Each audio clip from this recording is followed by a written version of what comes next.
Oke, sudah 13.30. Izin saya mulai. Bismillahirrahmanirrahim. Assalamualaikum warahmatullahi wabarakatuh.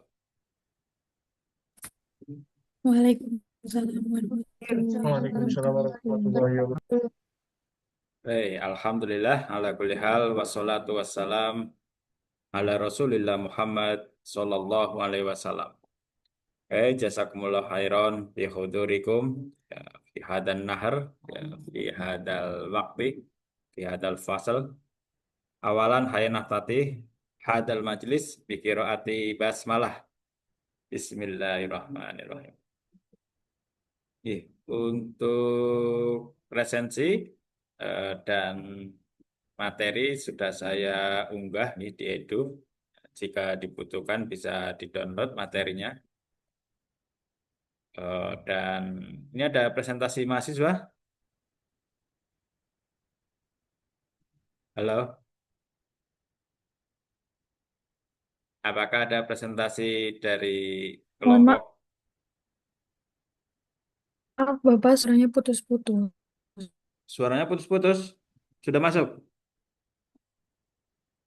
Oh, coba saya ini ya, ganti jaringan coba.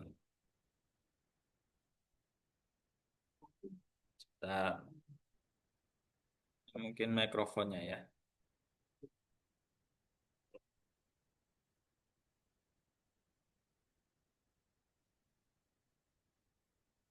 Sekarang sudah jelas?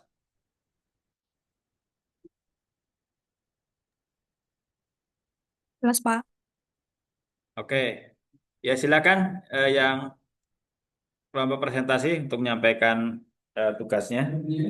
Kemudian sambung ya, diskusi sekitar 3 sampai 6 pertanyaan.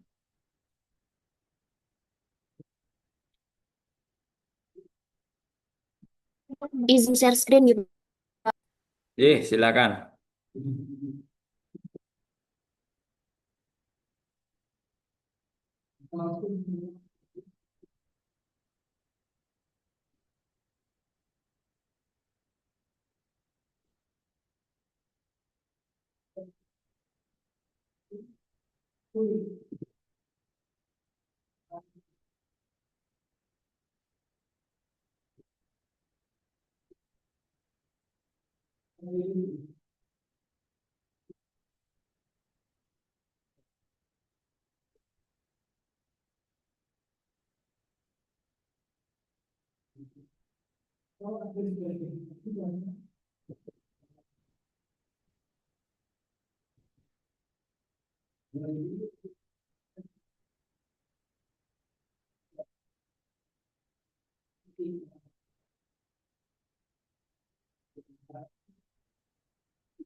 Izin Bapak.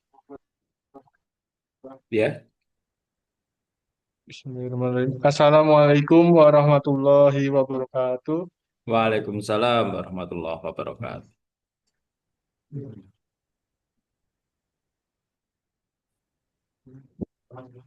Pada kesempatan kali ini, kami kelompok 11 akan menyampaikan eh, permasalahan mengenai masalah-masalah sosial yang berbasis kefarmasian. Kemudian untuk anggota kelompok kami, yang pertama saya sendiri, Prima Ramadan, yang kedua ada Rizky Fadila Utami, dan yang ketiga ada Talita Nurul Azmi Fadila. Eh,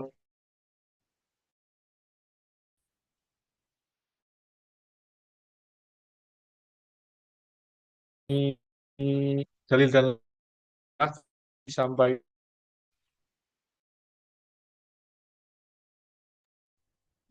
Selanjutnya Nurul Azmi Fadila. ada surat Al-Baqarah ayat 168 yang berbunyi A'udzubillahi minasyaitonirrajim. Ya ayuhan nasu kulu mimma fil ardi halalan thayyiba Wala tattabi'u khutuwati syaiton. Innahu lakum aduwwum mubin. Yang artinya, wahai manusia, makanlah sebagian makanan di bumi yang halal lagi baik dan janganlah mengikuti langkah-langkah setan. Sesungguhnya ia bagimu merupakan musuh yang nyata. Quran Surat Al-Baqarah ayat 168. Lalu selanjutnya adalah latar belakang. Perkembangan sains dan teknologi modern menuntut integrasi antara kecerdasan ilmiah dan landasan etika yang kuat. Dalam Islam, ilmu adalah amanah yang harus digunakan untuk kemaslahatan sehingga mahasiswa sebagai calon ilmuwan perlu memiliki fondasi moral agar mampu menempatkan sains sebagai alat untuk kebaikan, bukan sekedar keterampilan teknis. Konsep dakwah Bilhal mempertegas bahwa etika tidak hanya berupa teori, tetapi harus diwujudkan dalam perilaku profesional, penelitian, dan inovasi yang bermanfaat bagi masyarakat.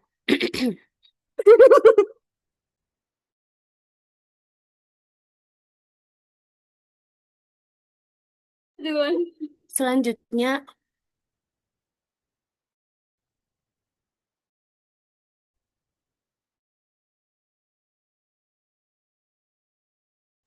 dalam bidang kefarmasian, tantangan etika semakin kompleks karena menyentuh kesehatan publik, keamanan bahan, kehalalan produk, serta martabat manusia. Isu seperti penggunaan organ tubuh manusia dalam kosmetik, kontaminasi najis dalam pangan, atau ketidaktransparan industri seperti kasus Bactoseton pada Ajinomoto menunjukkan pentingnya integrasi antara prinsip syariah, etika biomedis, dan standar farmasi modern. Tanpa etika, sadat, sementara dengan etika Islam, teknologi dapat diarahkan pada inovasi yang aman, halal, terima masyarakat.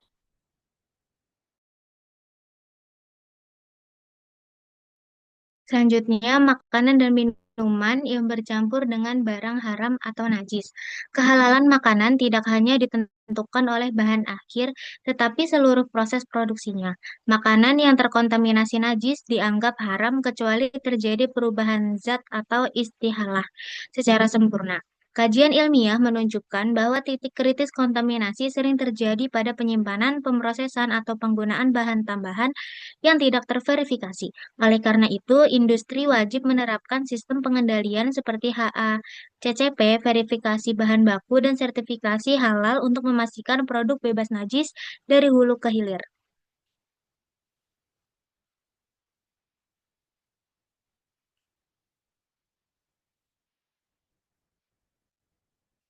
Selanjutnya, memakan dan budidaya cacing dan jangkrik. Secara fikih, jangkrik dinilai halal berdasarkan kias dengan belalang, selama tidak membahayakan dan diproduksi secara higienis. Cacing masih menjadi perbedaan pendapat karena dianggap menjijikan, tetapi dapat dibolehkan jika telah dibersihkan dan aman dikonsumsi. Penelitian menunjukkan bahwa jangkrik memiliki potensi sebagai sumber protein, sementara budidaya cacing aman untuk pakan dan pengobatan.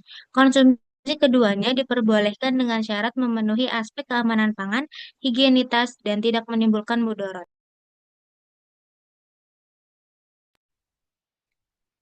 Penggunaan organ tubuh ari-ari dan air seni manusia bagi kepentingan obat-obatan dan kosmetika. Terdapat dalam Quran Surah Al-Isra ayat 70, A'udzubillahi minasyaitonirrajim, walaqad karramna bani Adam wa hamalnahum fil barri wal bahri wa razaqnahum minat thayyibati wa faddalnahum ala katsirin mimman khalaqna tafdila. Yang artinya, sungguh kami telah memuliakan anak cucu Adam dan kami angkut mereka di darat dan di laut. Kami anugerahkan pula kepada mereka rezeki dari yang baik dan kami lebihkan mereka di atas banyak makhluk yang kami ciptakan dengan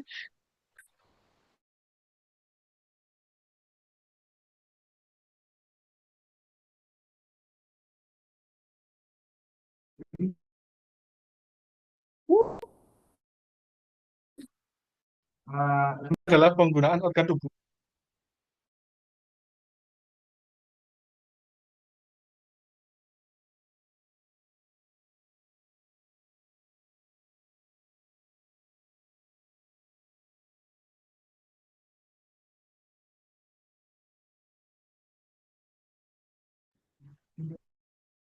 Untuk selanjutnya penggunaan organ tubuh hari-hari. Eh, Mbak Talita bisa di next.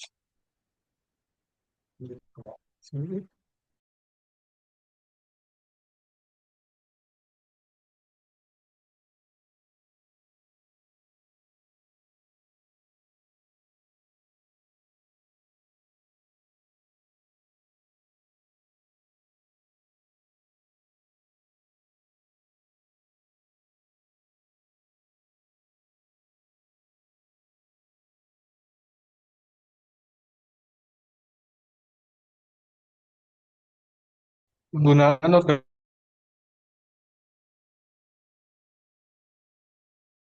tubuh hari-hari, pemanfaatan organ tubuh manusia, plasenta atau urin diberikan haram oleh MUI karena termasuk najis dan bertentangan dengan martabat manusia. Dari aspek farmasi, bahan ini berisiko tinggi membawa patogen dan tidak memenuhi standar GMP atau Good Manufacturing Practice. Kemudian, meski plasenta memiliki kandungan biologis yang bermanfaat, penggunaannya untuk tujuan estetika tidak dianggap darurat menurut syariah dan terdapat alternatif bahan non-manusia yang lebih aman. Selain melanggar etika agama, penggunaan bahan tersebut juga tidak memenuhi persyaratan regulasi halal dan keamanan produk.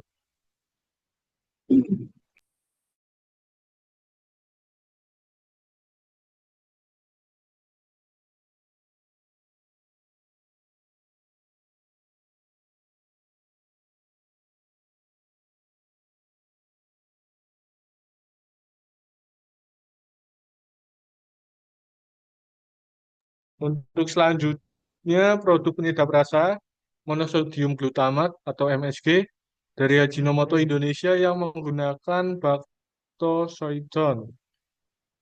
Kontroversi Ajinomoto muncul karena penggunaan bactosoidon yang digunakan diduga diproduksi menggunakan enzim dari pankreas babi sebagai medium fermentasinya. Dalam syariah, medium haram yang digunakan dalam proses produksi dapat menjadikan produk akhir berstatus haram meskipun tidak tersisa dalam produk. Dari perspektif farmasi, perubahan bahan penolong tanpa pelaporan melanggar prinsip GMP dan mengurangi transparansi industri. Kasus ini menegaskan pentingnya pengawasan halal dan ketertelusuran bahan serta kepatuhan industri terhadap sistem quality assurance.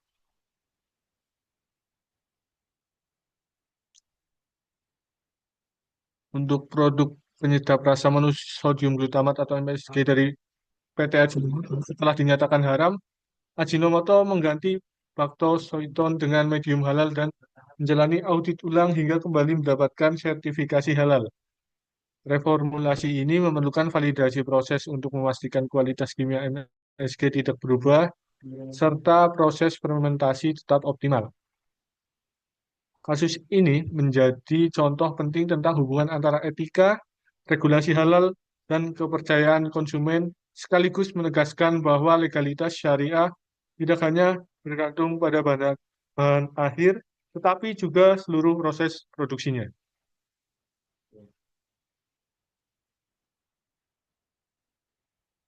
Eh, Berdasarkan materi yang kami sampaikan,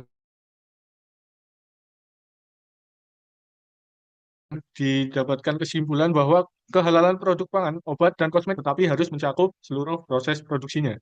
Kontaminasi najis, penggunaan bahan biologis beresiko, dan media fermentasi tidak halal menuntut pengawasan ketat melalui GMP, HACCP, fermentasi tidak halal, traceability, dan sertifikasi halal. Fikih menegaskan kehormatan tubuh manusia dan melarang pemanfaatannya untuk tujuan non-darurat. Sementara konsumsi serangga atau cacing tetap boleh selama aman dan diolah dengan benar.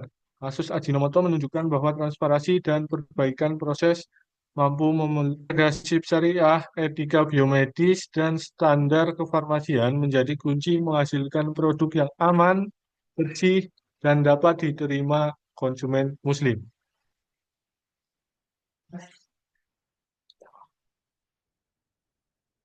Demikian yang dapat kelompok 11 sampaikan. Apabila ada yang ingin ditanyakan, kami persilahkan.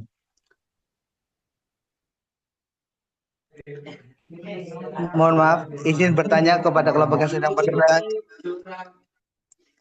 Di kasus Ajinomoto dibilang haram karena proses pembuatannya pakai baktosoiton yang medianya dari enzim babi. Meskipun enzimnya itu nggak nyampur di produk akhir MSG-nya, kalau logikanya gitu gimana nasib produk lain? Contohnya kayak sayuran yang ditanam pakai pupuk kandang dari kotoran babi. Pupuknya kan cuma media buat nyuburin tanah dan nggak nempel langsung di sayur yang kita makan. Apa itu artinya sayuran jadi ikutan haram juga? Gimana, di mana batasannya gitu?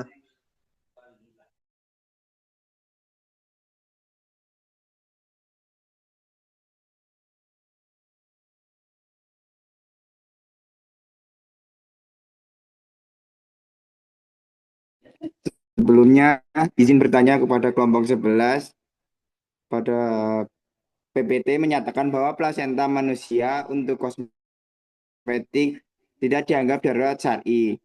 Menurut Anda, dalam skenario biomedis, seperti apa saja penggunaan organ atau jaringan manusia seperti sel stem dan jaringan fatal biasa saja memenuhi kriteria darurat yang membolehkan dalam Islam dengan tetap memperhatikan martabat manusia. Sekian, terima.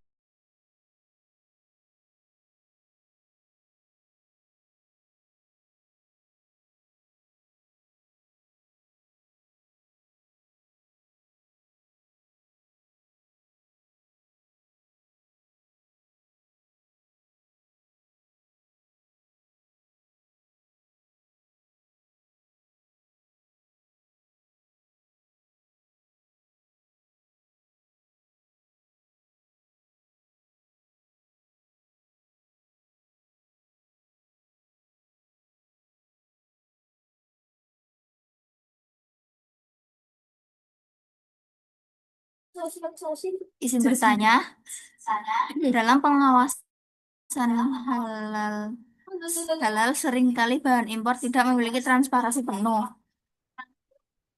Bagaimana teknik traceability ilmiah seperti DNA testing, isotopik analisis dapat digunakan untuk membuktikan status?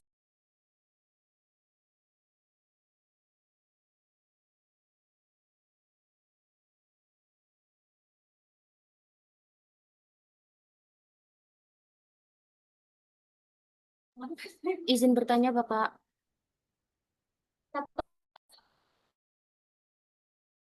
Silakan.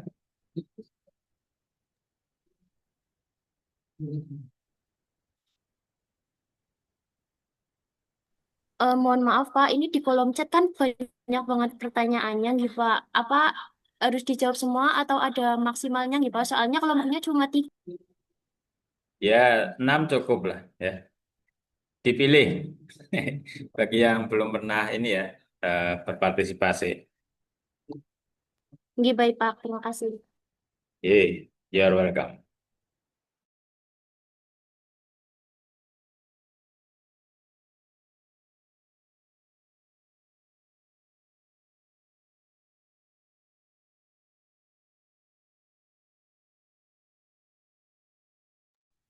Izin bertanya kepada kelompok yang sedang bertugas. Perkenalkan, nama saya Nur Horina dengan NIM 2023-05051. Pertanyaannya, dalam bidang kefarmasian, muncul isu penggunaan organ tubuh manusia dalam kosmetik dan kontaminasi najis pada pangan. Menurut kalian, bagaimana cara memastikan inovasi farmasi tetap sesuai etika Islam dan standar modern?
Izin bertanya kepada kelompok yang sedang bertugas. Perkembangan sains memerlukan integrasi antara kecerdasan ilmiah dan landasan etika. Menurut kalian, apa resiko yang muncul jika sains berkembang tanpa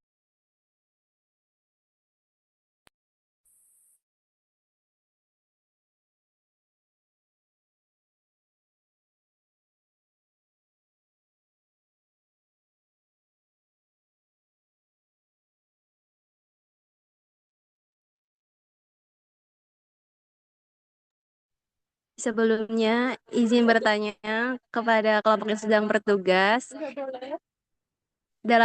dalam industri pangan dan farmasi. Seringkali proses produksi, mohon maaf Gi Bapak, Eh, dalam industri pangan dan farmasi seringkali proses produksi melibatkan bahan yang tidak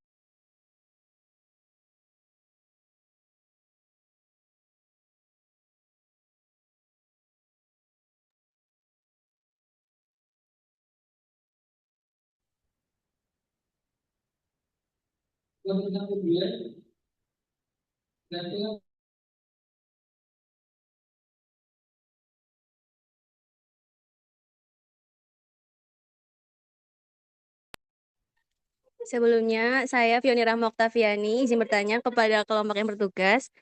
Dalam industri pangan dan farmasi, seringkali proses produksi melibatkan bahan yang tidak tampak pada produk akhir. Bagaimana metodologi audit halal dapat memastikan kehalalan pada tahapan yang tidak dapat diverifikasi secara fisik? Terima kasih.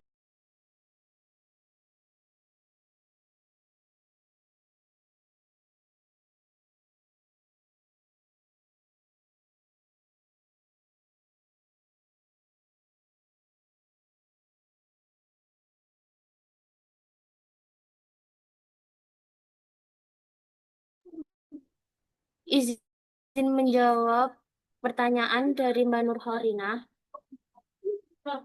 Dalam bidang kefarmasian, muncul isu penggunaan organ tubuh manusia dalam kosmetik dan kontaminasi najis pada pangan. Menurut Anda, bagaimana cara memastikan inovasi farmasi tetap sesuai etika Islam dan standar modern? Jawabannya, menurut saya, untuk memastikan inovasi farmasi tetap sesuai etika Islam dan standar modern, perlu dilakukan verifikasi ketat terhadap asal bahan baku agar terbebas dari organ tubuh manusia dan unsur najis, disertai kolaborasi antara lembaga sertifikasi halal, regulator, dan industri dalam penerapan standar GMP serta aturan halal. Penggunaan teknologi seperti sistem pelacakan digital juga penting untuk menjamin transparansi dan mencegah kontaminasi. Sementara komitmen terhadap etika penelitian sejak tahap laboratorium memastikan setiap inovasi tetap aman, etis, dan sesuai syariat. Baik, Mbak Talita, terima kasih. Sama-sama.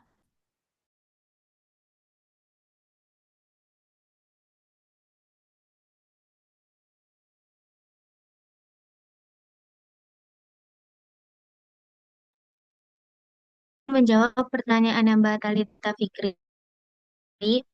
Perkembangan sains memerlukan integrasi antara kecerdasan ilmiah dan landasan etika. Menurut kalian, apa risiko yang muncul jika sains berkembang tanpa etika? Jawabannya, jika sains berkembang tanpa etika, risikonya adalah penyalahgunaan teknologi, eksploitasi manusia, kerusakan lingkungan, dan hilangnya nilai kemanusiaan. Tanpa etika, penelitian bisa mengabaikan keselamatan, privasi, hak hidup, serta keadilan sosial. Sehingga kemajuan sains justru dapat membawa dampak berbahaya bagi masyarakat.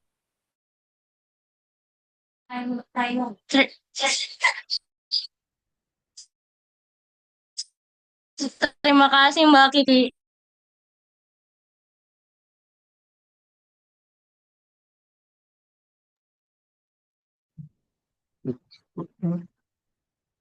Izin menjawab pertanyaan dari Mas Dian Saputra. Untuk pertanyaannya, pada slide menyatakan bahwa pemanfaatan plasenta manusia untuk kosmetik tidak dianggap darurat syar'i. Menurut Anda, dalam skenario biomedis seperti apa saja penggunaan organ atau jaringan manusia seperti stem cell atau jaringan fetal bisa saja memenuhi kriteria darurat yang yang membolehkan dalam Islam dengan tetap memperhatikan martabat manusia. Kondisi yang mengancam nyawa seperti penggunaan sel stem untuk terapi penyakit degeneratif seperti Parkinson atau leukemia yang belum ada alternatif pengobatan lain yang halal dan sama efektifnya. Prinsipnya yaitu menolak kerusakan yang lebih besar atau jika tidak dilakukan akan menyebabkan kematian atau kecacatan permanen. Prosesnya juga harus menjaga martabat jaringan manusia tidak diperjualbelikan secara komersial dan didasarkan pada informed consent yang jelas dari donor. Bagaimana Mas Cukup Dian? Mas Prima.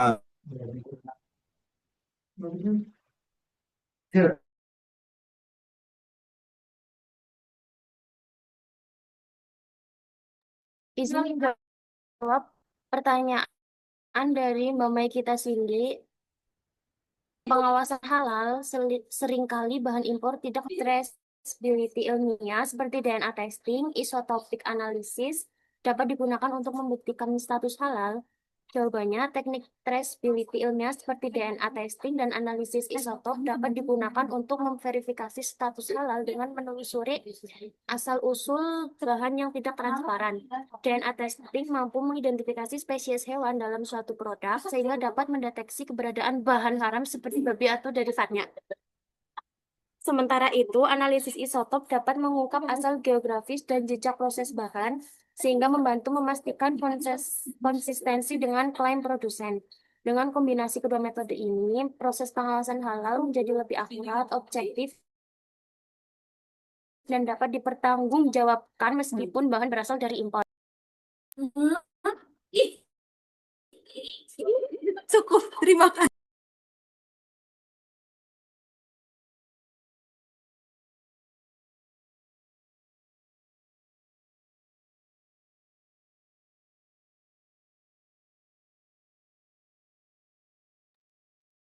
Izin menjawab pertanyaannya Mbak Fioni Rahma. Dalam industri pangan dan farmasi, seringkali proses produksi melibatkan bahan yang tidak tampak pada produk akhir. Bagaimana metodologi audit halal dapat memastikan kehalalan pada tahapan yang tidak dapat diverifikasi secara fisik? Jawabannya, audit halal itu memastikan kehalalan proses yang tidak tampak secara fisik dengan menilai seluruh sistem produksi melalui dokumen, penelusuran bahan, dan kontrol proses. Auditor mengecek sertifikat bahan, catatan produksi, SOP, titik kritis halal, serta praktik di lapangan untuk memastikan tidak ada bahan atau kontaminasi haram, meskipun tidak terlihat pada produk akhir. Bagaimana Mbak Fiona? Iya, terima kasih.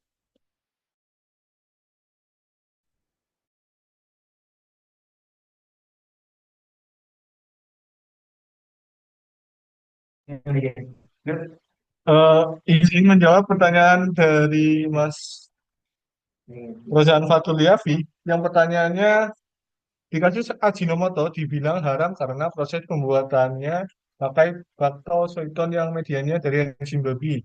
Meskipun enzimnya itu nggak nyampur di produk akhir MSG-nya. Kalau logikanya gitu, gimana dong nasib produk lain? Contoh gampangnya sayuran yang ditanam pakai pupuk kandang dari kotoran babi. Pupuknya kan cuma media, bantu buat nyuburin tanah, dan nggak nempel langsung di sayur yang kita makan. Apa itu artinya sayurannya jadi ikutan haram juga? Di mana batasannya? Untuk jawabannya, menurut mayoritas ulama dalam hukum Islam, kotoran babi adalah najis berat atau najis muholazo, sama seperti babi itu sendiri. Oleh karena itu, hukum asal dari pupuk kandang babi adalah najis. Untuk mengenai penggunaannya sebagai pupuk, terdapat perbedaan pandangan di kalangan ulama.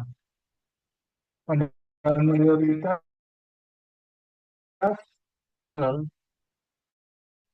seperti babi, hukumnya makruh bahkan haram jika masih kondisi asli atau belum diolah.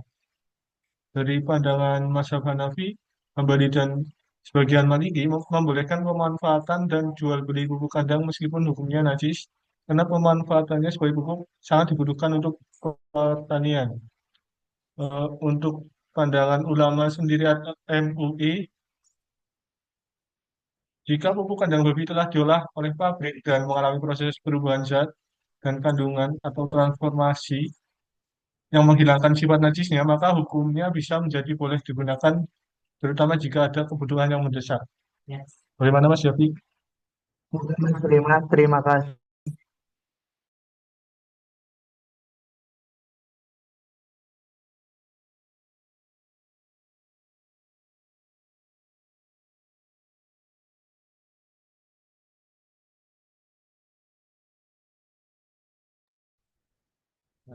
Mohon maaf Bapak, untuk 6 pertanyaan sudah kami jawab semua Pak.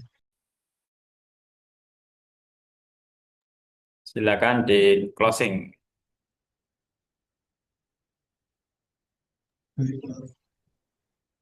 Demikian yang bisa kami sampaikan. Kami dari kelompok 11 mohon maaf apabila ada kekurangan. Wassalamualaikum.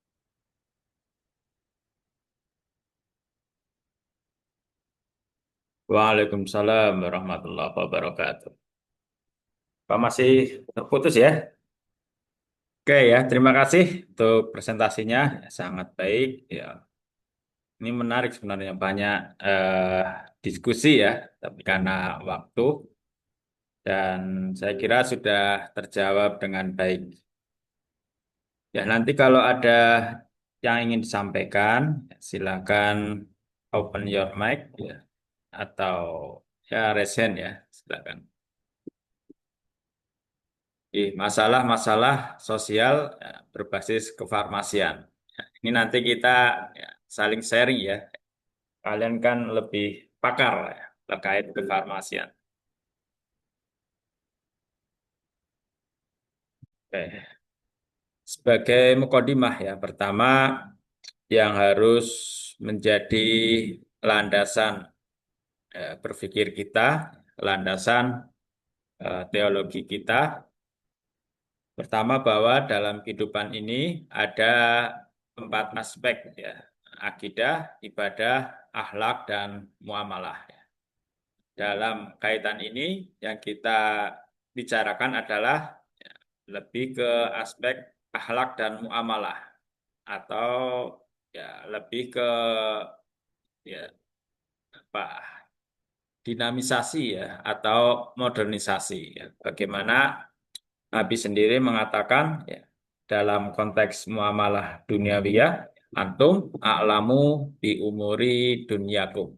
Ya, kamu itu ya lebih tahu ya urusan duniamu. Dan tentu dalam hal ini Islam sesungguhnya tidak membuat sulit ya. Sebenarnya sederhana kalau kita paham landasannya ya. Oke, misalnya ini ya. Pertama ya, dalam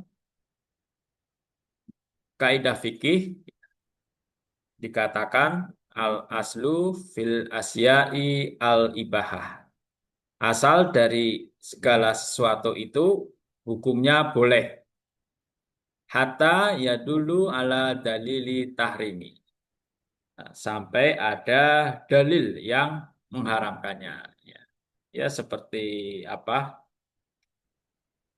Babi ya, minuman keras, ya, itu kan mutlak ada dalil yang mengharamkannya.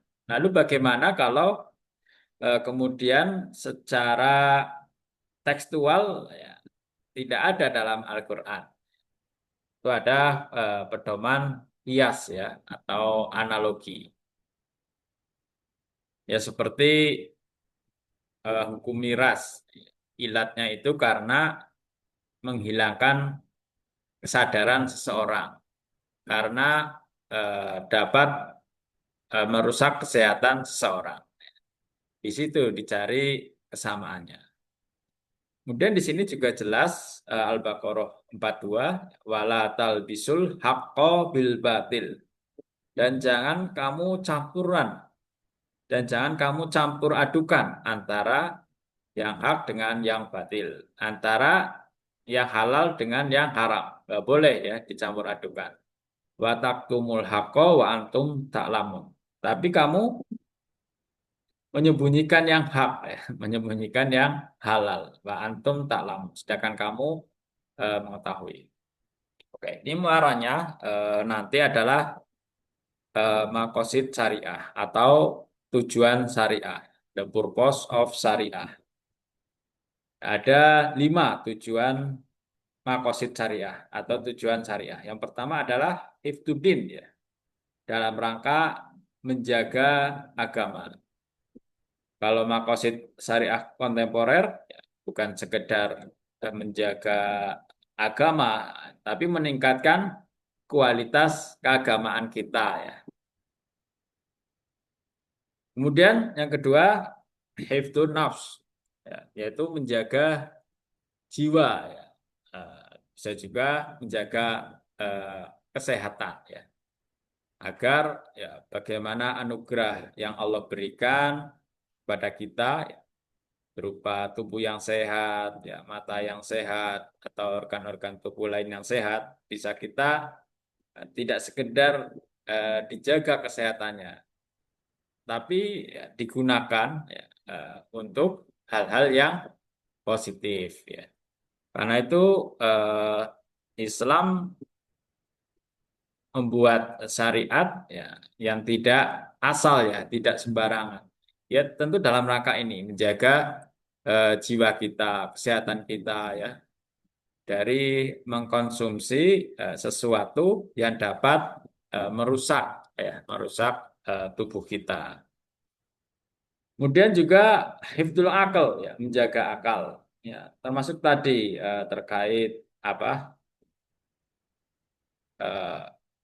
miras ya, terkait miras ya, karena ya, itu dapat merusak akal. Kemudian hifdzun nas juga dalam rangka menjaga keturunan, dan hifdzul mal dalam rangka menjaga dan mengembangkan harta.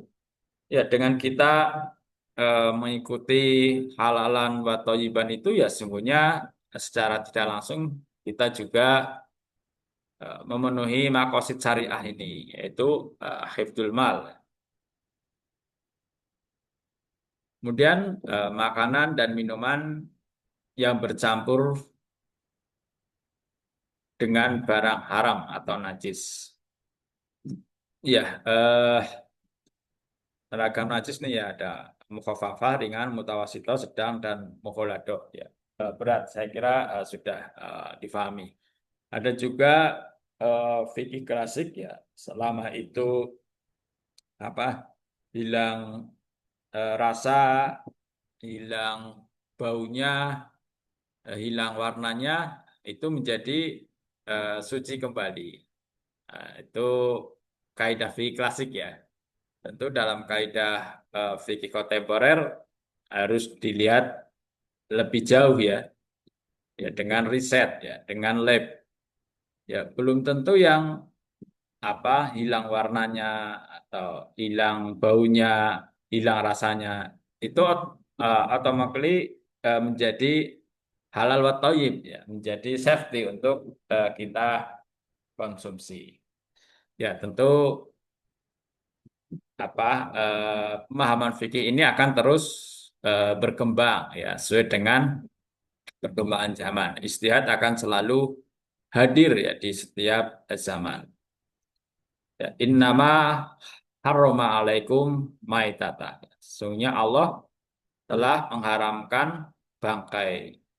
Di ayat ini memang seluruh bangkai, tapi ada ayat lain kemudian menghalalkan bangkai ikan di laut misalnya ya.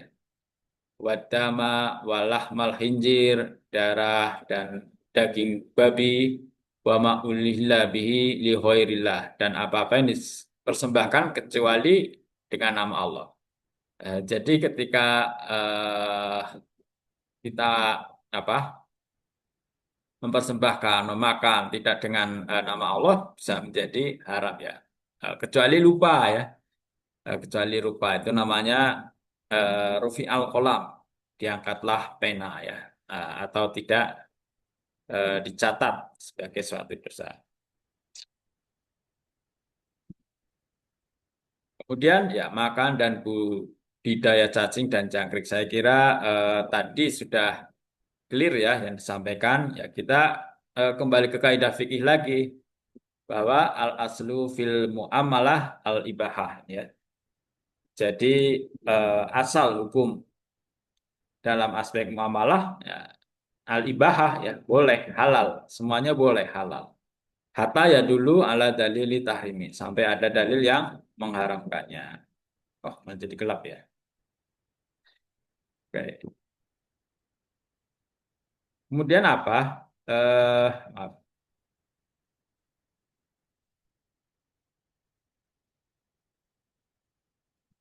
Oke ya.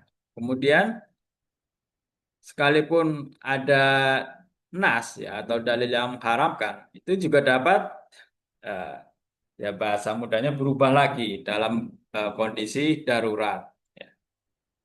Dalam rangka apa? Tadi apa makosid syariah itu untuk hibdun nafs, untuk menyelamatkan jiwa ya. Ketika tidak ada apa obat atau cara lain agar kita selamat kecuali dengan yang barang haram ini ya itu dibolehkan ya, karena ini 5 maqasid syariah ini adalah satu kesatuan ya. Tidak boleh kita hanya menjaga agama ini hifdzuddin preserve religion tapi mengabaikan menjaga keselamatan ya.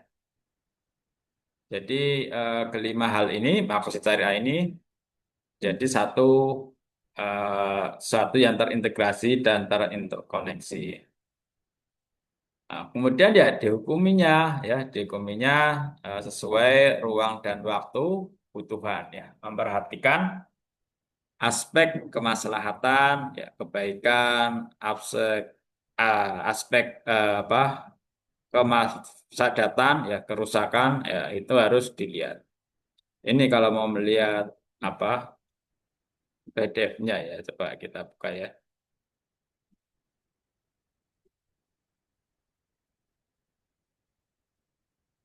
Nah,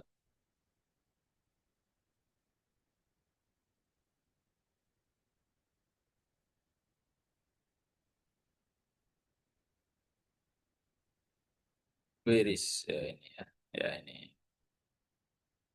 Keputusan ya fatwa Majelis Ulama Indonesia terkait makan dan budidaya cacing dan jangkrik. Ya, kalau kita bicara apa makosid syariah tadi, ya mungkin kita tidak menemukan apa tekstual ya kata diksi yang mengharamkan cacing dan jangkrik ya, tapi kita bisa carikan padalannya. Waladzi khalaqalakum ma fil ardi jami'an ya. Allah yang telah menciptakan itu semua ya, termasuk jangkrik ini ya, jangkrik dan cacing ini.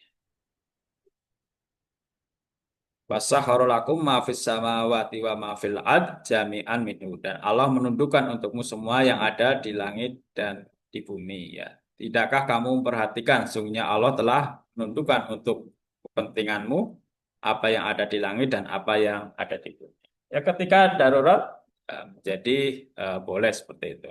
Nah, intinya ya hukum yang berkaitan dengan cacing. Cacing adalah salah satu jenis hewan yang masuk dalam kategori al-isyarat ya. Membenarkan adanya pendapat ulama Imam Malik, Ibnu Abi Laila dan Al-Auzazi yang menghalalkan memakan cacing sepanjang bermanfaat ya. Jadi tetap ya diperhatikan aspek kemaslahatannya dan tidak membahayakan. Ya sebenarnya sederhananya semua makanan ya yang menjadi landasan ini ya bermanfaat dan tidak membahayakan. Sesuatu yang diharapkan oleh Allah ya karena ada unsur mafsadatnya seperti itu. Kemudian membudidayakan cacing untuk diambil manfaatnya, tidak untuk dimakan, tidak bertentangan dengan hukum Islam ya, boleh. Kemudian membudidayakan cacing untuk diambil sendiri manfaatnya, untuk makan burung, ya, dimakan, ya hukumnya mubah boleh. Jadi mubah itu boleh ya, bukan kata-kata mubah. Kita sering ya masyarakat mengatakan mubah. Sebenarnya itu mubazir maksudnya. Tapi mubah arti yang tepat ya boleh ya al-ibahah. Kemudian hukum yang berkaitan dengan jangkrik. Jangkrik adalah binatang serangga sejenis dengan belalang. Membudidayakan jangkrik untuk diambil manfaatnya untuk obat, kosmetik. Tadi benar ya, kalau sekedar untuk kosmetik kan bukan sesuatu yang darurat ya, bukan apa makosid syariah tadi, bukan hifdzun nafs untuk menyelamatkan jiwa. Dimakan, dijual boleh, sepanjang tidak menimbulkan mudarat. Tapi sebenarnya boleh ya. Kembali ke slide ya. Nah, yang kedua ya, makan dan budidaya cacing dan jangkrik. Saya memang ambilkan dari fatwa MUI ya. Kalau di Muhammadiyah masih statusnya wacana ya. Saya belum melihat sampai fatwa. Kemudian penggunaan organ tubuh, ari-ari dan air seni manusia bagi kepentingan obat-obatan dan kosmetika. Dulu saya pernah melihat saudara saya ketika sakit apa stroke itu minum air kencingnya sendiri. Saya tidak ini ya. Nah, ini eh, coba kita buka dulu ya untuk apanya PPT-nya. Oke.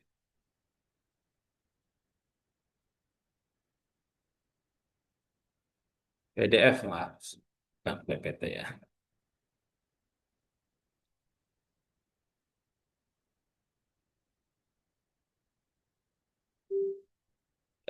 Penggunaan organ tubuh, ari-ari, dan air seni manusia bagi kepentingan obat dan kosmetik. Ya.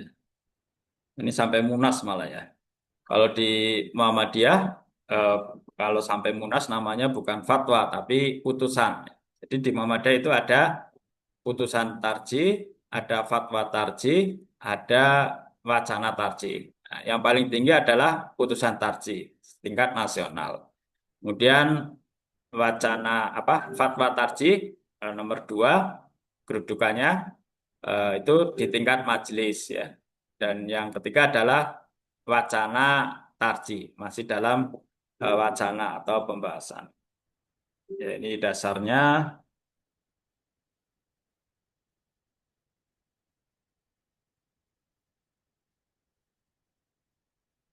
Ini ya. Oke. Penggunaan obat-obatan yang mengandung atau berasal dari bagian organ manusia, ya, juz'ul insan, hukumnya adalah haram. Penggunaan air seni manusia untuk pengobatan seperti disebut pada butir, hukumnya adalah haram. Ya, ini hukum dasarnya jelas ya, haram, suatu yang najis kotor.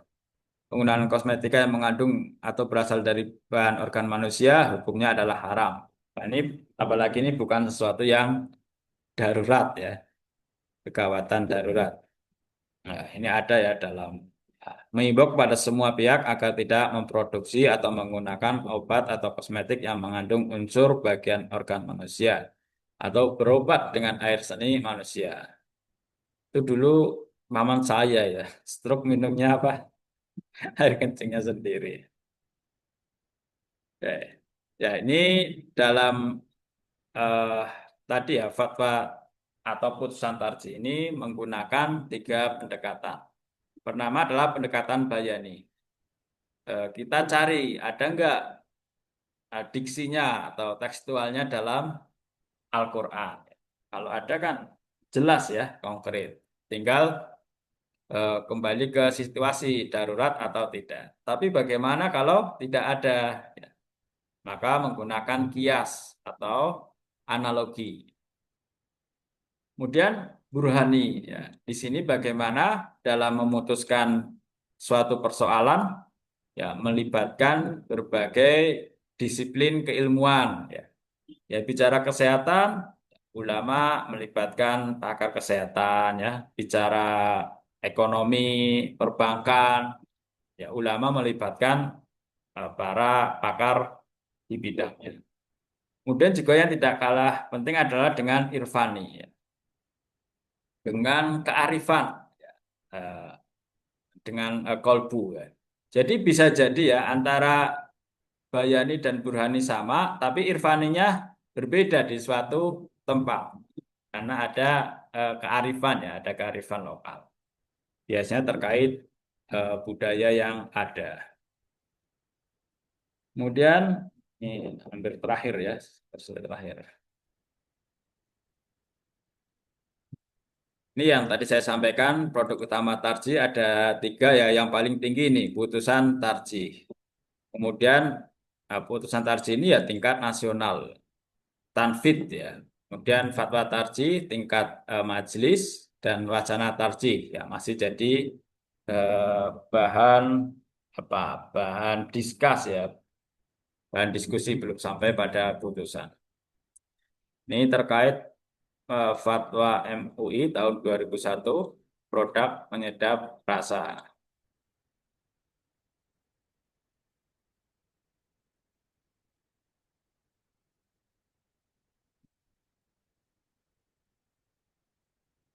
Oke. Wah, loading ya.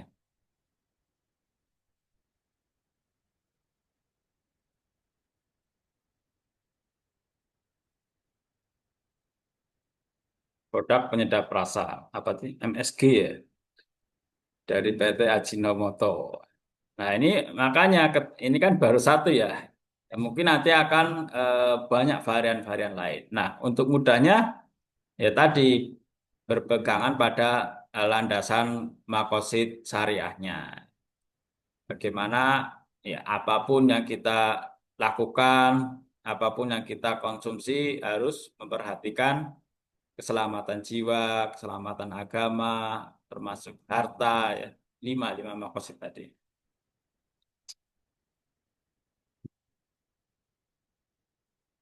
Ya bahwa semua produk ya harus apa diperhatikan dan diyakini kesucian, kehalalan dan ketholibannya. Ini mengingat ya, kemudian panjang ini kalau saya baca semua. Perhatikan, memutuskan ya, memutuskan fatwa tentang produk penyedap rasa ya, MSG dari Ajinomoto Indonesia. Pertama, produk MSG dari Ajinomoto Indonesia yang menggunakan apa sih? Mameno adalah halal. Kemudian mengimbau kepada umat Islam agar berhati-hati dalam mengkonsumsi apapun yang diragukan atau diharamkan oleh agama. Ketiga, keputusan ini berlaku sejak tanggal ditentukan. Oke, ini kalian nakes ya. Ini misalnya ada yang sedang ramai didiskusikan terkait gula itu ya. Ternyata dalam risetnya mengkonsumsi gula yang ya berlebihan atau tidak apa itu ternyata kasusnya lebih banyak apa menghilangkan nyawa orang daripada rokok. Ini kan kemudian timbul timbul gagasan ya. Kalau memang gula ini kemudian lebih banyak mengakibatkan kematian daripada rokok, kenapa tidak ada putusan fatwa atau wacana tentang gula ya? Ya memang masih ada yang pendapat terkuat bahwa ya, gula dengan segala dampak negatifnya ya masih ada sisi positifnya ya. Berbeda mungkin dengan rokok ya. Ya. Ya kalaupun ada sugesti yang mengatakan dengan merokok jadi tenang, dengan merokok dari rileks ya. Eh, Ya itu belum teruji ilmiah seperti itu. Kemudian nih slide terakhir ya tentang kompilasi fatwa halal. Ya fatwa tidak sampai halal sebenarnya, halal wa thayyib ya. Karena ada yang halal tapi tidak thayyib ya. Ya misalnya ya, Ya gula hukum asalnya halal ya, tapi tidak apa? Tidak toyib bagi mereka yang ya, sudah tidak diperbolehkan mengkonsumsi gula tadi. Kesucian dalam hal ini adalah kehalalan ya, dan kebersihan adalah toyiban ya. Ya walaupun yang ada ya apa fatwa halal atau sertifikasi halal ya. Nah, saya belum pernah mendengar ada sertifikasi toyib gitu ya. Perintah pada sebatas halal. Kemudian status hukum ya, makanan yang berasal dari sumbernya belum diketahui. Ya kita jangan direpotkan ya ketika apa eh, ingin mengetahui ya status makanan yang kita konsumsi ya. Kalau sebuah restoran, sebuah rumah sakit sudah dilabeli halal syariah, ya sudah, ya itu artinya apa? Tanggung jawab ya, tanggung jawab restorannya maupun tanggung jawab rumah sakitnya. Saya sendiri pernah mengikuti sertifikasi apa dapur syariah ya atau gizi syariah di PKU Serwong ini. Itu ya memang benar-benar ditelusur dari mana, misalnya beli ayam, sumbernya dari mana, pedagangnya apa sudah punya sertifikasinya, kemudian tempat peternakannya. Ya, sudah sejauh itu ya kita sebagai konsumen tidak perlu apa terlalu betul setiap ke restoran tanya ini ayamnya ya itu nggak perlu. Atau bahkan eh, sekalipun dalam sebuah rumah makan atau tempat penyedia apa makanan yang belum berlabel halal, tapi di situ menjualnya barang-barang yang halal ya, misalnya ayam, bebek, atau lele, ya sudah itu cukup ya. Dan itu diringankan hanya dengan kita menggunakan basmalah ya. Saya kira itu ada yang ingin direspon. Ini sudah UTS ya, farmasi. Sudah UTS belum? Sudah, Pak. Sudah. Gimana? Gampang kan soalnya? Oke, saya kira itu ya pada siang hari ini. Ya, terima kasih atas kehadirannya. Ya, mudah-mudahan kita dapat mengambil ibroh, pelajaran, serta hikmah dari eh, majelis ini. Haya nahtatim hadal majelis bikiroati hamdalah. Alhamdulillahirabbil alamin. Assalamualaikum warahmatullahi wabarakatuh. Waalaikumsalam. Waalaikumsalam warahmatullahi wabarakatuh. Terima kasih, Pak. Jadi, sama.